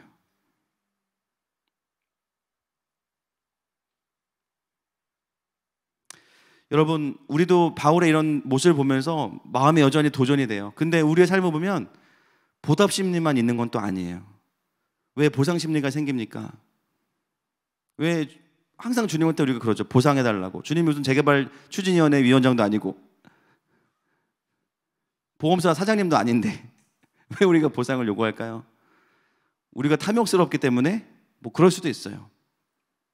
근데 오늘 말씀에 근거하면 탐욕스럽기 때문이라기보다는 은혜가 필요하기 때문이에요. 내 안에 은혜가 약해졌기 때문에 보답하는 삶을 잘 살고 있었는데 어느 순간 보상을 통해서라도 내가 하나님 사랑을 확인하고 싶은 거예요. 우리가 주님께 보상을 요구할 때 주님이 야, 너 내가 얼마나 더 줘야 되니? 이러시지 않아요. 어떻게 그걸 받아들이시냐면 네가 지금 은혜가 필요하구나. 내가 널 얼마나 사랑하는지 네가 좀 더 누릴 때가 돌아왔구나. 그렇게 말씀하시는 거예요. 우리가 어느 순간 보답이 아니라 보상을 요구하는 삶을 살아갈 때 결국은 은혜가 은혜되지 않고 있기 때문입니다. 난 이걸로라도 좀 확인받고 싶은 거예요. 하나님 5천만 주세요. 제가 하나님 사랑 확인할게요. 근데 그 돈을 내가 누리는 데 쓸 것도 아니야 사실. 그냥 확인하고 싶은 거예요. 여러분, 우리 안에 그 보답의 자리를 보상의 자리로 데려가려는 내 의와 좀 싸우셔야 됩니다. 그리고 뭔가를 통해서 확인하는 것보다는요, 더 아버지의 사랑 안으로 들어가셔야 돼요. 그러면 이게 좀 그냥 사라져요, 저절로. 저도 말씀을 준비하면서 요즘에 이제 지난주에 이어서 좀 레트로 예화를 많이 쓰는데요. 과거에 한참 쓰다가 안 쓰던 예화를 쓰는데 어제도 우리 유스 아이들에게 또 나누었는데 솔직히 저도 지금 다 해결됐다고 볼 수 없을 것 같아요. 예. 솔직히 말씀드리면 여전히 제 마음속에도 보상 심리가 있어요. 그리고 과거엔 더 했습니다. 제가 아까 이렇게 숨어있던 청년부 사역할 때 전통교회 60년 된 교회였거든요. 지금 저희 교회도 거기 같이 있던 리더들도 다니고 있는데 거기서 4년 사역하면서 개인적으로 제 인생에 너무 귀한 시간이었어요. 훈련도 많이 받았지만 하나님의 부흥도 경험했어요. 3, 40명의 청년들이 어른들이 한 6, 700명 되는 교회인데 청년부는 3, 40명 정도. 제가 논문을 쓰면서 알게 된 게 뭐냐면 장년들 출석의 10% 이상을 가진 청년부는 자생력이 있는 거라는 걸 좀 통계적으로 확인했고요. 대부분이 큰 교회는요, 자녀들 때문에 10% 정도가 청년부예요. 여기는 6, 700명의 장년부에 비하면 청년부가 굉장히 좀 어려운 상황이었던 거예요. 저는 이제 그 중에 이제 25살 미만의 청년부 전도사로 부임을 했는데 부임하면서 어떤 일이 발생했냐면 그 위에 세대를 맡고 있던 목사님이 힘들다고 못하겠다고 내려놓으신 거예요. 그러니까 이제 합쳐서 하게 됐는데 4시에 예배드리던 청년부가 갑자기 1시 대예배로 바뀌었어요. 전도사 1학년인데 너무 부담스러운 거예요. 본당에서 횡하게 30-40명 앉아놓고 이제 예배를 시작해야 되는 상황인 거예요. 근데 놀랍게도 하나님이 그 4년의 시간 동안 저도 많이 성장시키셨고 은혜를 많이 주셨어요. 청년들이 오면 하나님 만나고 회심하고, 또 리더들이 그때 리더들이 워낙 착하고 성실했어요. 예, 누가 있기 때문에 하는 말이 아닙니다. 그래서 착해서 그냥 공동체가 너무 잘 세워진 거예요. 그리고 전통교회는 청년부 특성상 계속 올라오는 구조죠. 청년에서 넘어갈 때까지도 시간이 많이 걸리거든요. 그러니까 가만히 있으면 인원이 늘어요. 그러니까는 4년 지났는데 100명이 넘은 거예요. 그리고 아이들이 이제 하나님 만나고 영적인 분위기가 좀 세워지니까 점점 이제 공동체가 부흥하기 시작하면서 속도가 빨라지는 거예요. 새로 오는 아이들도 많아지고, 저는 이제 훈련이 다 장착이 돼서 설교만 하면 되는 구조고 너무 편한 구조. 근데 제가 그 시간 속에서 휴가 때 기도원을 갔습니다. 휴가 때 기도원 같은 데 가면 안 돼요, 사실은. 휴가를 해야지. 근데 왜 그런지 모르겠는데 뭐에 씌인 것처럼, 성령님이시겠죠? 뭐에 씌인 것처럼 청평에 있는 강남금식 기도원을 갔는데 방을 예약을 했어요. 302호인데 갔는데 시스템이 착오가 나서 302호를 다른 분이 이미 쓰고 계신 거예요. 그래서 남은 방이 딱 하나가 있다. 304호다. 근데 그 방에 들어갔는데 보여주세요. 그 방이요, 진짜 안 쓰는 방이었던 것 같아요. 아무것도 없이 벽에 액자만 하나 딱 걸려 있어요. 저렇게 걸려 있는 거예요. 그래서 저걸 보고 이거를 대체 누가 썼지? 이 정도 필체면 거의 장은규 집사 수준이거든요. 알아볼 수 없어요, 사실. 이게 뭐야? 그리고 이제 그냥 도저히 못 읽을 것 같아서 그냥 놔두고 이제 집회에 참석을 했는데, 그날 집회가 어떤 집회냐면 유명한 그 목사님이 오시기로 했다가 펑크가 나면서 그 기도원 부원장님이 주무시다가 나오셔가지고 설교하시는 그런 집회인 거예요. 그러니까 사람들이 몰리다가 갑자기 싹 빠져. 그 넓은 기도원에 한 50명, 40명 앉아가지고 이제 집회를 드리는데, 여러분 그런 예배에 생뚱맞게 주님이 오시더라고요. 그날 설교가 아직도 잊혀지지가 않아요. 사도행전 16장을 설교하면서 그 부원장님이 바울의 그 선교의 진로를 트시고 아시아로 가지 않고 유럽으로 가게 하셨다. 그 본문 설교하면서 예수의 영이 허락하지 않으셨더라. 근데 그 말씀을 듣고 기도하는데 하나님 제 마음속에 아주 분명하게 말씀하시는 거예요. 너 지금 사역을 왜 하고 있니? 아유, 이게 무슨 말씀이세요? 사역을 왜 하고 있나요? 주님 때문에 하고 있지. 근데 대답이 없으세요. 대답이 없다는 거는 아닐걸 이거거든요. 그래서 대충 기도하다가 이제 무릎을 꿇었죠. 이거 오늘 분위기 심상치 않다. 오늘 집에 가기 힘들 것 같다. 무릎 꿇고 기도하는데 제 마음 깊은 곳에 정말 숨겨두었던 마음을 보게 하신 거예요. 어떤 마음이냐? 제가 사역을 하지 않았으면 다른 걸로 잘 됐을 거라는 이상한 믿음이 있었던 거예요. 그리고 어떤 보상 심리로 그게 작용을 하냐? 나는 무조건 유명해져야 돼. 사실 제가 그때 어떤 계획을 세우고 있었냐면, 청년부가 200명이 넘어가면 교육대학원 들어가서 교육공학을 공부하고, 저는 담임목회에 대한 부르심이 전혀 없다고 생각했거든요, 사실은. 전국 주일학교 디렉터를 해야겠다. 총회에 들어가서 다음 세대 사역을 좀 해야겠다. 그래서 영화부부터 청년부까지 제대로 된 커리큘럼을 세우고 그런 것들을 좀 공급하는 일을 해야겠다는 생각을 하고 있었는데, 책 쓰려고 준비했고 MDB 논문도 청년 사역에 대한 논문을 썼습니다. 저희 청년부 커리큘럼 가지고. 그 다 준비 다 하고 이제 내년에 책 써야지 이러고 있는데 갑자기 하나님이 브레이크를 딱 거신 거예요. 너 지금 어떤 마음으로 하고 있니? 제가 그 순간 화들짝 놀란 거죠. 나도 내 동기를 모르고 있었어요. 깊은 곳에 내가 사역자로 헌신했고, 저는 사실 죄송하지만 목회자에 대한 신뢰가 별로 없어요. 그리고 지금 저를 보면 더 없어요. 그래서 한국교회에 대한 어떤 이상한 부담감도 있고 계속 그렇습니다. 근데 그 마음 깊은 곳에 뭐가 있냐면 내가 유명해질 거에 대한 마음이 든 거예요. 한번 떠보고 싶다.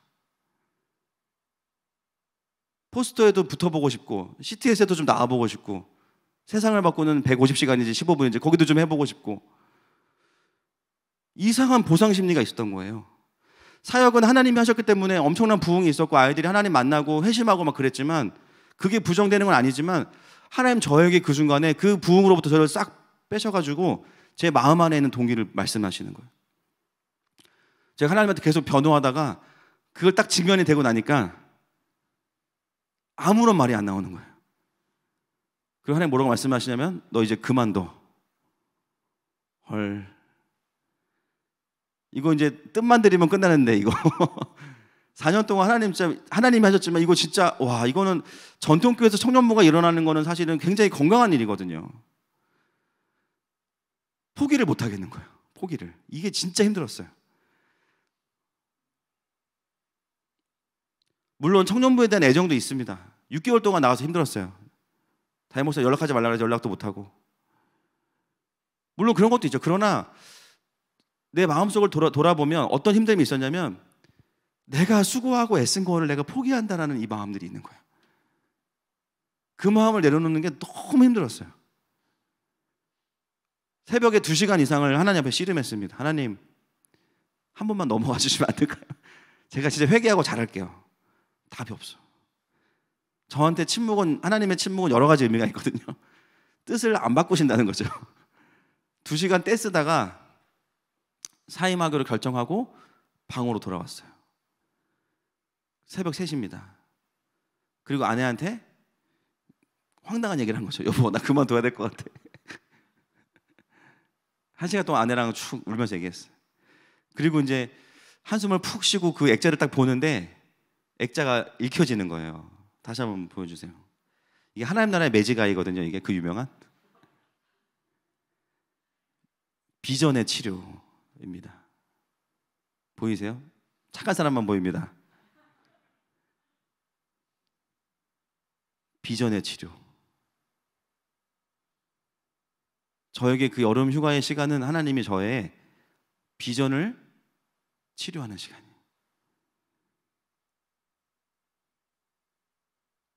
사명이라고 생각했던 게 나의 야망이었고 하나님의 이름으로 은밀하게 바벨탑을 쌓아가고 있던 저의 동기를 하나님이 드러내신 거예요. 지금 다 해결됐냐? 아닐 겁니다. 여전히 싸우고 있어요. 죄송하지만 비전의 치료는 한 번만 일어나는 게 아니라 계속 일어나야 돼요. 여러분, 제가 뭘 되뇌이는지 아세요? 하나님이 스탑하시면 나는 스탑한다 하는 마음교회가 2,000명, 3,000명 되고 어떤 영향력 있는 교회가 되더라도 상관없이 비전의 치료. 하나님 그때를 시작으로 제 마음속에 있는 보상 심리를 다루시기 시작했어요. 감사한 건 뭐냐면 한 번 백신을 맞고 나니까 면역이 좀 생겼어요. 이제 알아요. 조금은. 100% 아닙니다. 내 마음속에 그런 마음이 올라올 때 알아요. 그때 어디로 돌아가냐? 구원받은 그 시점으로 돌아가야 돼.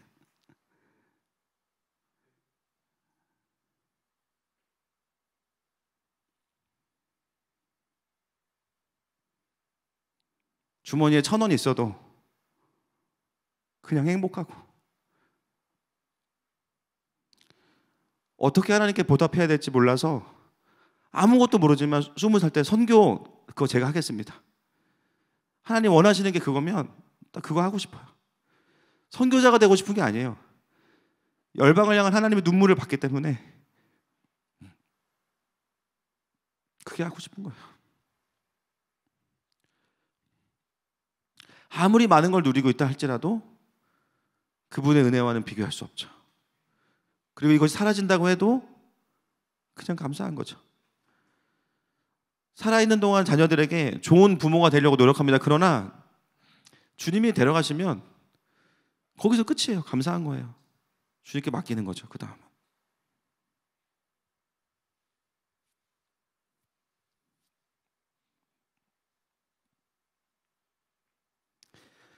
그리고 나서 하나님이 작은 교회를 섬기게 하시고 그리고 하늘마음교회를 시작하게 하신 거예요. 사랑하는 지체들과 함께.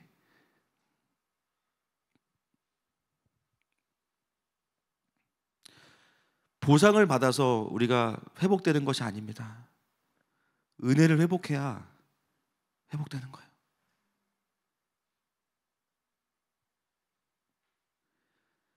로마서 8장 32절 말씀 같이 보겠습니다.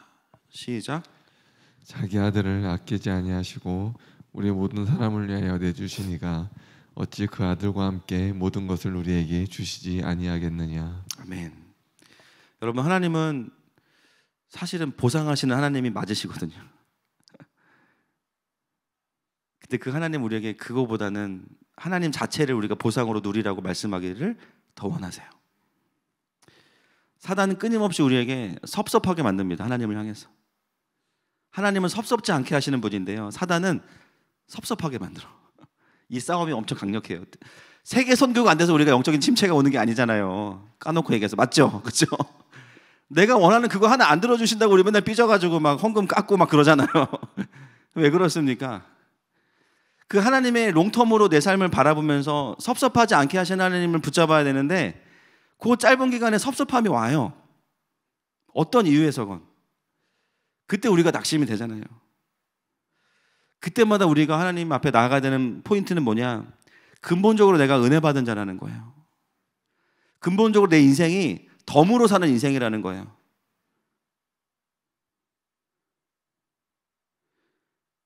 그래서 말씀은 우리에게 이야기합니다. 빌레몬서 1장 25절 말씀 시작. 우리 주 예수 그리스도의 은혜가 너희 심령과 함께 있을지어다. 은혜가 어디에 있어야 된대요? 심령에 있어야 돼요. 머리에만 있으면 안 되는 거예요. 근데 살다 보면 자꾸 여기에만 있을 때가 있죠. 감사하지, 구원해 주신 거 은혜지. 근데가 나오면 안 돼. 그렇죠? 근데 뒤에 뭐가 나와요? 그때 우리는 이걸 빼는 작업을 해야 됩니다. 감사하지, 끝. 원하는 대로 좀 안 돼도 감사하죠. 주시면 더 감사한데 안 주셔도 충분히 감사한 거죠. 우리가 은혜를 몰라서가 아닙니다. 은혜가 우리의 심령을 덮고 있냐 덮고 있지 않냐의 문제인 거예요. 오늘 본문 1장 16절에 보면 우리가 다 그의 충만한 데서 받으니 은혜 위에 은혜로라. 은혜 위에 은혜로라.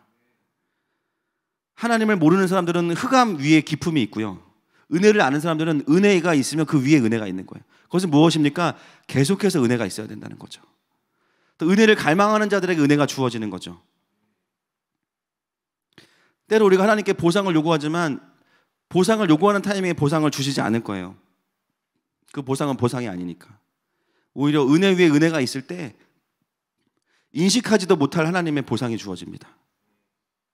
그래서 은혜 받는 자들은 계속 은혜 받는 삶을 살도록 하시는 것이 하나님 아버지의 마음이에요.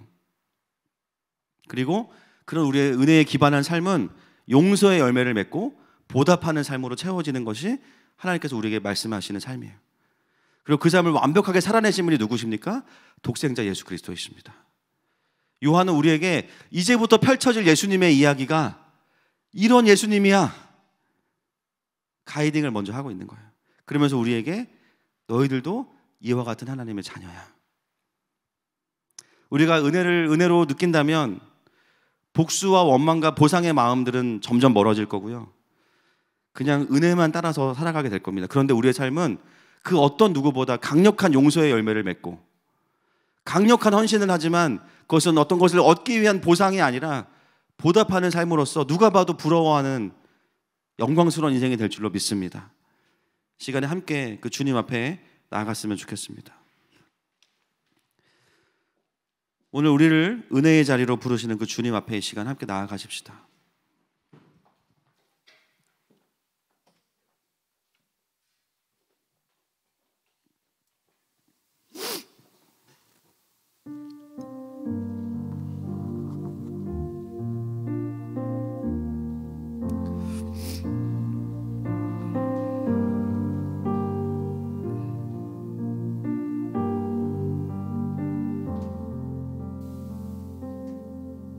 나의 만족과 유익을 위해 만족과 유익을 위해 가지려 했던 세상 일들 이제 모두 다 해로 여기고 주님을 위해 주님을 위해 다 버리고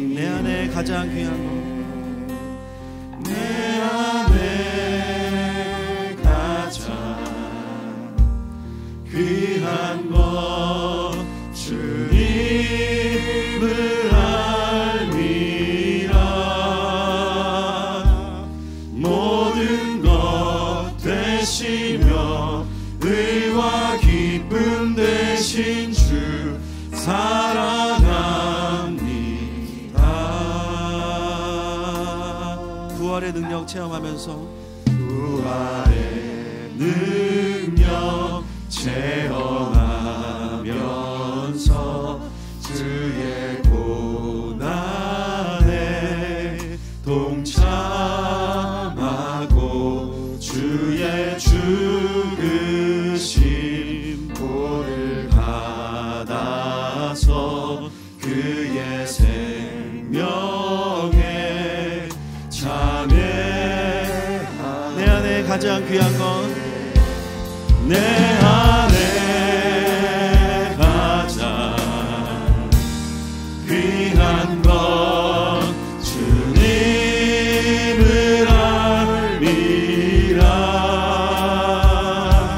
모든 것 되시며 의와 기쁨 되신 주 사랑합니다. 모든 것 되시며 의와 모든 것 되시며 의와 기쁨 되신 주 사랑합니다. 모든 것 되시며 의와 기쁨 되신 주 모든 것 되시며 의와 기쁨 되신 주 사랑합니다.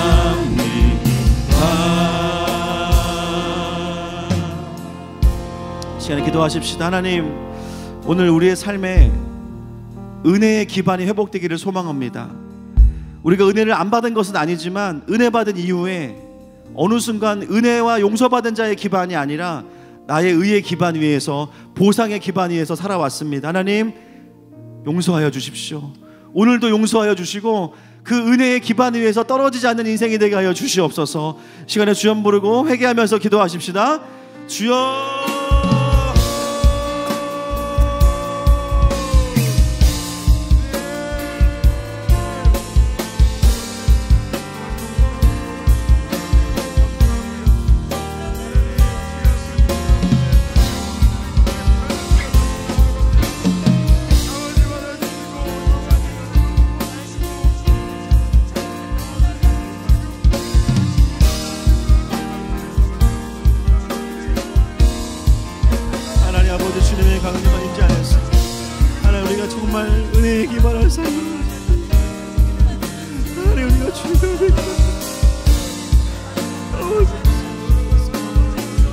우리가 받은 구원이 얼마나 강력한 것인지 알게 하시고, 우리가 누리는 주님의 그 십자가의 은혜가 얼마나 우리에게 놀라운 것인지 보게 하여 주시옵소서. 하나님, 용서마저도 내 힘으로 하고 내 의로 가지고 가렸다 내 아버지 것을 보게 하여 주시옵소서. 하나님 아버지, 주님 그렇습니다. 주님 그렇습니다. 하나님 아버지, 어느 순간 나의 의의 기반 위에 살아가고 있고 어느 순간 그 십자가의 은혜를 저버리고 살아가고 있어요. 하나님, 내 삶에 용서의 열매가 드러나고 있습니까?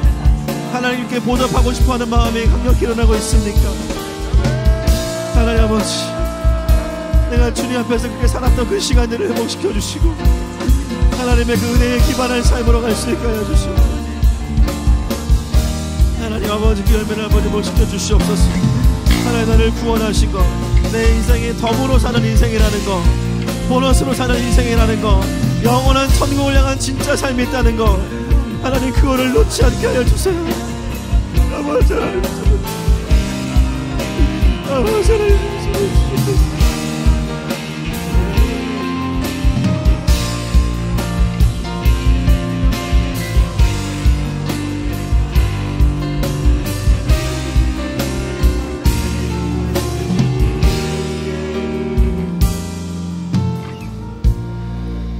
이 시간 우리가 주님 앞에 좀 구하십시다. 하나님, 오늘 이 자리가 처음 주님 만나서 주님으로 완전히 만족한 그 자리가 되게 하여 주십시오.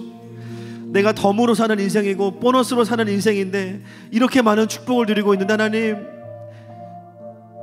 다시 그 은혜로 살아가는 자유함과 용서의 열매들이 맺혀질지어다. 주님께 보답하고 싶어서, 드리고 싶어서, 드리고도 죄송한 마음들이 다시 회복될지어다. 주여 한번 부르고 기도합시다. 주여.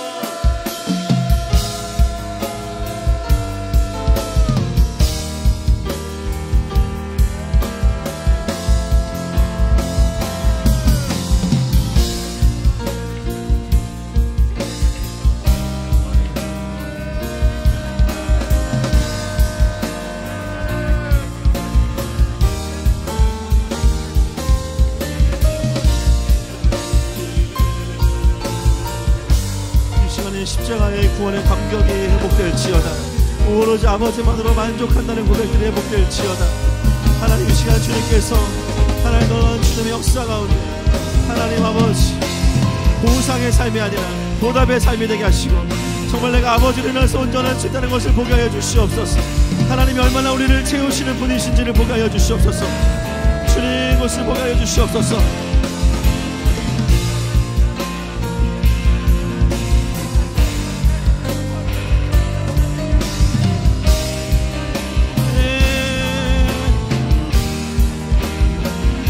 십자가 십자가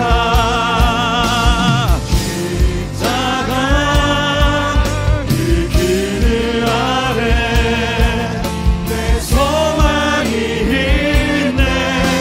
십자가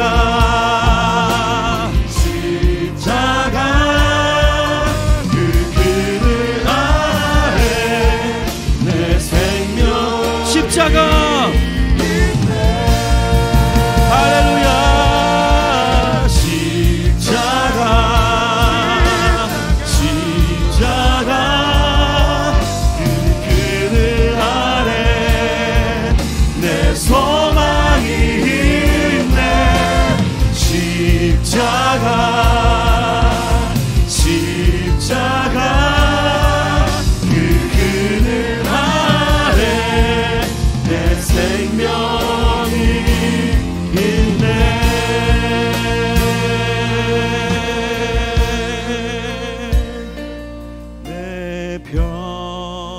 평생에 가는 길 순탄하여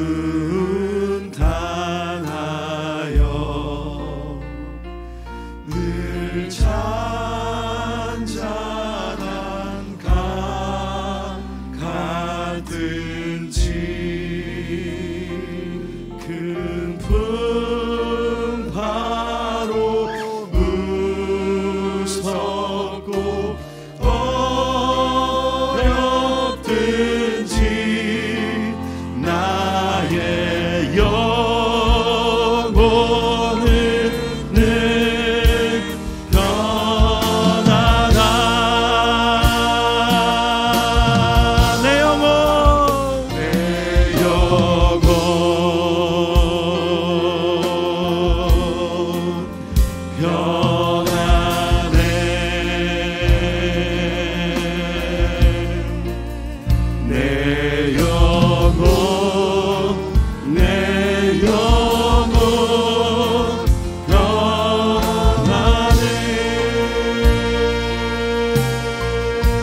지은 죄 주홍빛 같더라도 내 지은 죄 주홍빛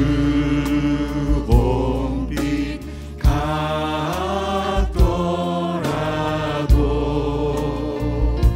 주 예수께 나아가면 그 십자가 피로써 다시 세상 있는 보다 더 할렐루야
피 믿으오 주의 보혈 그 어린 양의 우리 한 번 더 선포합니다. 주의 보혈 능력이 있도다. 주의 보혈 능력이 있도다. 주의 피 믿으오 주의 보혈 그 어린 양의 매우 귀중한 피로다. 할렐루야 아멘. 예, 주님 그렇습니다. 주님의 보혈의 능력이 있습니다. 하나님, 주님의 보혈은 우리를 정죄의 자리에서 은혜의 자리로, 우리의 의가 아니라 하나님의 의를 전가받는 자리로 부르셨습니다. 하나님, 그 은혜를 아는 자의 삶에는 용서와 보답하고 싶어하는 마음이 강력히 일어납니다. 하나님, 그것이 우리의 실제가 되게 하시고, 그동안 끊임없이 주님께 보상을 요구하던 우리의 삶이 왜 그렇게 불편했는지 보게 하시니 감사합니다. 우리에게는 보상이 필요한 게 아니라 다시 은혜의 회복이 필요한 것이었습니다. 하나님의 사랑을 너무 확인하고 싶었는데 이미 충분히 우리를 사랑하고 계시는 주님을 십자가를 통해 보여주시니 감사합니다. 하나님, 오늘 이후로 다시 은혜의 기반 위에 하나님의 영광을 아는 자녀로 살아가게 될 것입니다. 감사하며 예수님의 이름으로 기도합니다.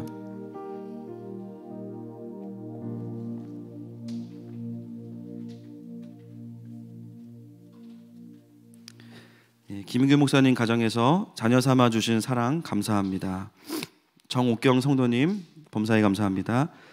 윤주천 양환희 권사님 가정, 나의 주님 선하신 주님을 경배합니다. 항상 동행하시고 돌보심을 감사드립니다.